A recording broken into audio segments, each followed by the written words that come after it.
Dan beserta seluruh anggota Komisi 11 yang saya hormati, Pak Sudarto, Bu Evi, dan rekan-rekan.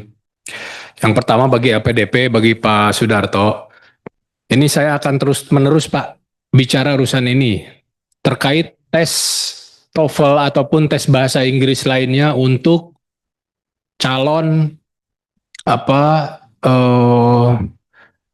penerima bantuan yang akan bersekolah di dalam negeri. Ini kalau ada anak-anak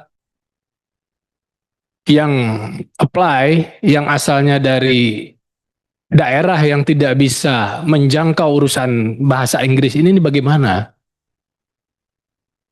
Jadi sangat tidak nyambung, Pak, kalau misalnya mau sekolah di dalam negeri disuruh mempunyai kriteria tertentu kemampuan berbahasa Inggris. Sama mungkin kalau misalnya mau sekolah di STAN juga harusnya ini nggak usah ada ini tes-tes bahasa Inggris ini.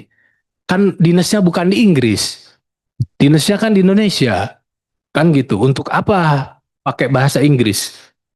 Ini saya kira aturan lama ini, dan ini sangat tidak nyambung. Untuk apa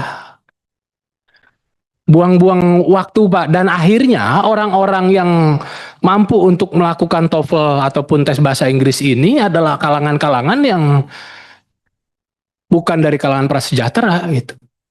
Bapak kalau ngomong ke kalangan prasejahtera ditanya TOEFL nggak tahu Pak TOEFL itu apa.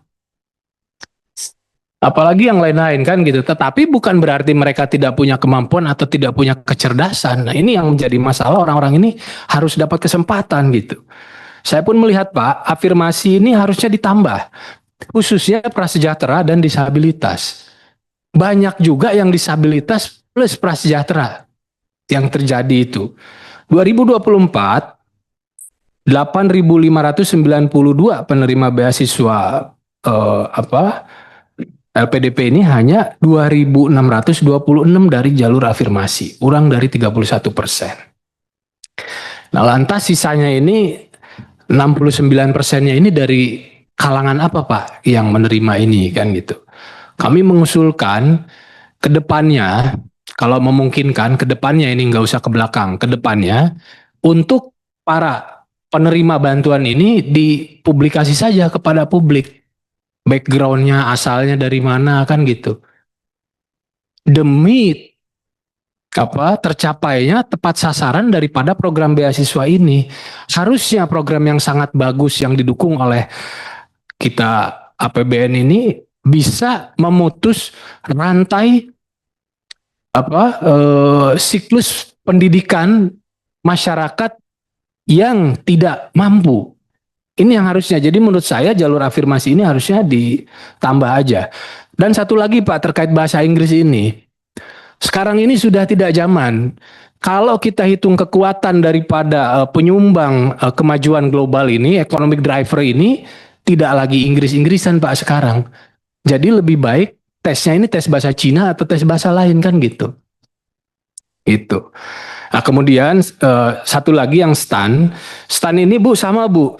Di sini saya lihat ada tes kebugaran kan gitu, push up, lari-lari kan gitu. Ya tentu harus bugar. Tetapi saya pikir tes integritas ini yang lebih harus diutamakan. Orang yang ngerti angka, yang berintegritas ini yang bisa diberikan kesempatan Bu. Jangan sampai orang-orang yang memahami angka dan punya integritas gara-gara nggak kuat lari panjang-panjang jadi nggak keterima gitu. Karena ini kan bukan bukan fisik yang bekerja ya Bu ya, tetapi kemampuan. Nah mungkin nanti Ibu juga bisa sampaikan ke saya ingin tahu saja Bu, yang gagal tes gara-gara tes kebugarannya tidak lulus ini berapa persen? Dan untuk tes kesehatan, ini dilakukan di mana Bu, dan bagaimana integritas tes kesehatan itu? Karena saya pernah mendengar masukan juga, tapi ini bukan saya menuduh ya Bu ya, hanya mengkonfirmasi bahwa orang yang nampaknya sehat walafiat, tidak ada sehat penyakit apa-apa, tapi ketika tes kesehatan, dia dinyatakan sakit.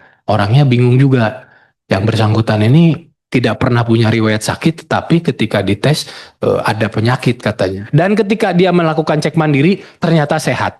Nah begitu. Terima kasih Pak Ketua. Wassalamualaikum.